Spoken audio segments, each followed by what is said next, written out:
ఈ chilli chicken చూస్తుంటే మీకు ఏమనిపిస్తుంది? ఏ రెస్టారెంట్ నుంచో తీసుకొచ్చి ప్లేట్‌లో పెట్టేసి చకచకా తినేస్తున్నారు అనిపిస్తుంది కదా! కాదండి. అచ్చంగా ఇంట్లోనే ప్రిపేర్ చేశాను. ఎలా ఉందో చూసేద్దాం రండి.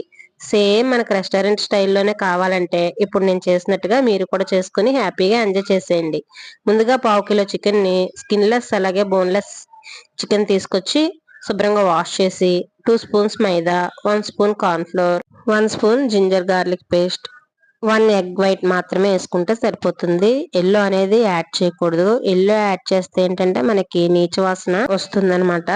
ఫ్రై చేసినప్పుడు అదంతా కూడా పాడైపోతుంది.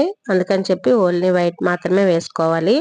ఇప్పుడు తగినంత ఉప్పు, తగినంత కారం అయితే యాడ్ చేసుకోవాలి. ఎక్కువ ఉప్పు యాడ్ చేసుకోకూడదు. అలాగే కారం కూడా చూసి వేసుకోవాలి. ఎందుకంటే మనం చిల్లీ చికెన్ ప్రిపేర్ చేస్తున్నాం కాబట్టి అందులో వేసిన సాసెస్ లో కూడా సాల్ట్ యాడ్ అయి ఉంటుంది కాబట్టి మనం సాల్ట్ అలాగే కారం కూడా చూసి వేసుకోవాలి. ఈ ఇంగ్రీడియంట్స్ అన్ని కూడా వేసాం కదా, బాగా మిక్స్ చేసుకుని పక్కన పెట్టేసుకుని డీప్ ఫ్రై కోసం ఆయిల్ అయితే హీట్ చేసుకున్నాను. హీట్ చేసుకుని చికెన్ అన్ని కూడా వేసేసుకుంటున్నాను.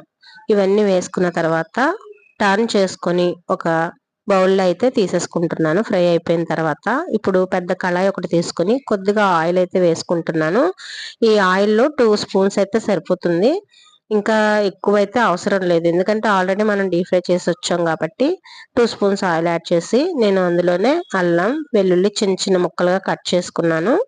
తర్వాత ఆనియన్స్ ఈ సైజులో అయితే కట్ చేసుకోవాలి పెద్దగానే. క్యాప్సికమ్ కూడా ఉంటే చాలా బాగుంటుంది. నా దగ్గర అవైలబుల్ గా లేదు కాబట్టి వేయలేదు. అలాగే పచ్చిమిర్చి, కరివేపాకు కూడా యాడ్ చేసుకున్నాను.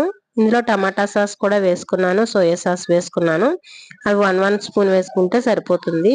ఈ విధంగా బాగా మిక్స్ చేసుకొని మనం ముందుగానే ఫ్రై చేసినటువంటి చికెన్ అయితే యాడ్ చేసుకోవాలి. చికెన్ ని బాగా మిక్స్ చేస్తూ ఉండాలి. మనం ముందుగా వేసిన సాసెస్ ఇవన్నీ కూడా చికెన్ కి బాగా పట్టుకుని తినేటప్పుడు చాలా టేస్టీగా ఉంటుందన్నమాట. పిల్లలు ఉన్నారనుకోండి కొద్దిగా హనీ కూడా యాడ్ చేసుకుంటే ఇంకా బాగుంటుంది.